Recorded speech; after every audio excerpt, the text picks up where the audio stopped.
proses saya mendapatkan beasiswa adik yaitu saya mengikuti seleksi, yaitu secara offline dari pemerintah Papua Barat.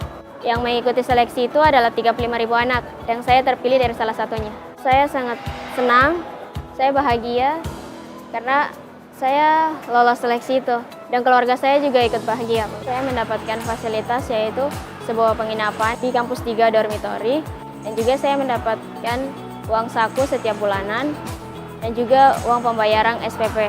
Harapan saya ketika saya lulus dari Unikat Atmajaya, saya ingin kembali ke tanah Papua dan membangun tanah Papua melalui pendidikan saya.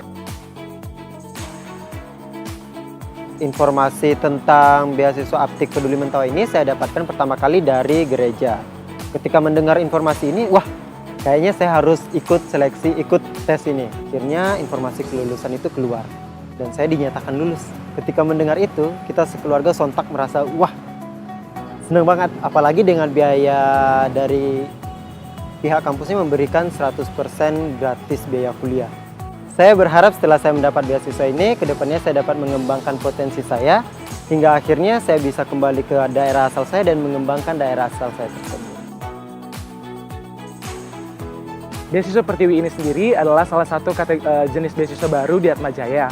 Karena beasiswa Pertiwi ini baru disediakan oleh Atmajaya pada tahun 2018 lalu. Saat saya mendaftarkan diri saya ke kantor beasiswa untuk mendaftar ke beasiswa Pertiwi ini, saya harus mengikuti beberapa tes. Yang pertama tes wawancara, waktu itu langsung diwawancari oleh kepala kantor beasiswa sendiri, dan juga tes tertulis.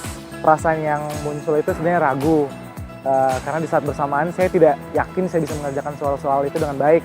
Dan di saat bersamaan juga saya tahu bahwa pendaftar beasiswa Pertiwi ini bisa ratusan orang dari berbagai penjuru Indonesia. Sedangkan yang diterima itu waktu itu diumumkan hanya sekitar 30-an orang. Saya bersama orang tua tuh benar-benar menantikan kabar itu. Sambil merasa gugup juga sih, gimana kalau nggak keterima, berarti saya nggak bisa kuliah di tahun itu lagi. Tapi akhirnya waktu itu kalau nggak salah malam hari, kami buka email dan akhirnya kami mendapat pemberitahuan bahwa saya diterima menjadi salah satu penerima beasiswa Pertiwi ini. Dan saat itu orang tua sangat emosional, saya juga emosional waktu itu karena nggak menyangka bahwa saya terpilih menjadi salah satu penerima beasiswa Pertiwi ini.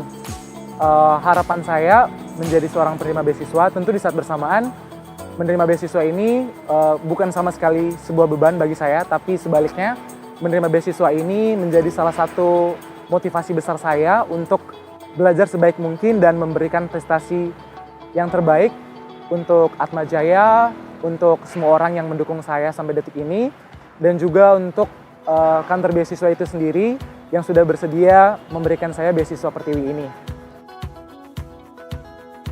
Waktu itu proses seleksinya itu jadi aku daftar dulu di website Bidik Misi. Nah, setelah itu mengajukan berkas ke kantor beasiswa, mengikuti tes yang disediakan oleh Atmajaya, dan setelah itu dipanggil untuk wawancara atau interview.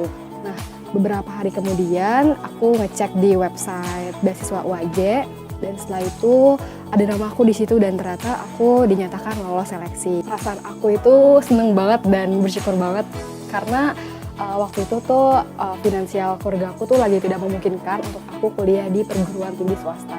Tapi Atmajaya memberikan kesempatan kepada aku agar aku dapat kuliah di sini. Dan dari SMA pula aku bercita-cita agar dapat kuliah di program studi ilmu komunikasi. Waktu itu mama seneng banget dan ikut bangga sama aku karena waktu itu mama emang mengharuskan aku untuk kuliah, tetapi di satu sisi aku nggak mau untuk nambah beban mama. Tapi alhamdulillah banget aku bisa kuliah dengan beasiswa. Harapan aku ke depannya itu aku dapat menyelesaikan studi aku tepat waktu dengan nilai yang memuaskan, serta ilmu pengalaman-pengalaman yang aku dapat di sini nanti akan berguna bagi diri aku, keluarga, Atmajaya, dan nusa dan bangsa. Saat ini saya duduk di semester 7 dan saya adalah salah satu penerima beasiswa dokter untuk Indonesia Timur.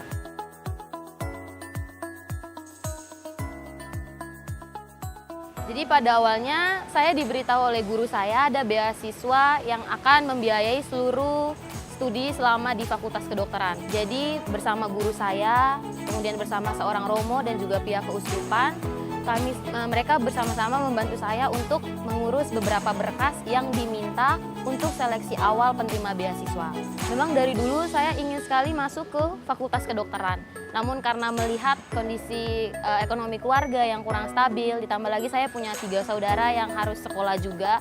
Jadi rasanya masuk ke Fakultas Kedokteran itu sangat mustahil. Tapi karena adanya beasiswa ini, saya sangat bersyukur sekali karena saya bisa mengejar mimpi dan cita-cita saya menjadi dokter. Dengan menerima beasiswa ini tuh saya bisa membanggakan dan membahagiakan kedua orang tua saya.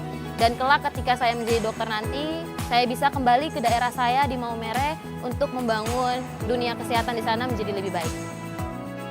Pesan saya untuk teman-teman semua, jangan pernah berhenti bermimpi. Jangan jenuh untuk mengejar impian kalian. Kalian harus semangat. Jangan patah semangat untuk mengejar mimpi teman-teman. Percayalah, masih banyak kesempatan di luar sana yang menunggu kalian. Jalani hidup teman-teman dengan sepenuhnya. Tuhan selalu menyediakan jalan jika kita sungguh-sungguh punya impian. Dengan belajar, bertekun, berjuang, dan berdoa, saya yakin dengan 4B itu kalian bisa meraih cita-cita kalian. Saya berharap kedepannya Atmajaya bisa menjadi lebih terbaik. Serta bisa melahirkan lulusan-lulusan yang sukses dan dapat memajukan nusa dan bangsa. Makin banyak teman-teman yang diberi kesempatan oleh Atmajaya. Bagi semua orang untuk menempuh pendidikan yang layak untuk mencapai impian mereka. Terima kasih Atmajaya. Terima kasih Atmajaya. Terima kasih Atmajaya, bangga Atma. Atmajaya, haro!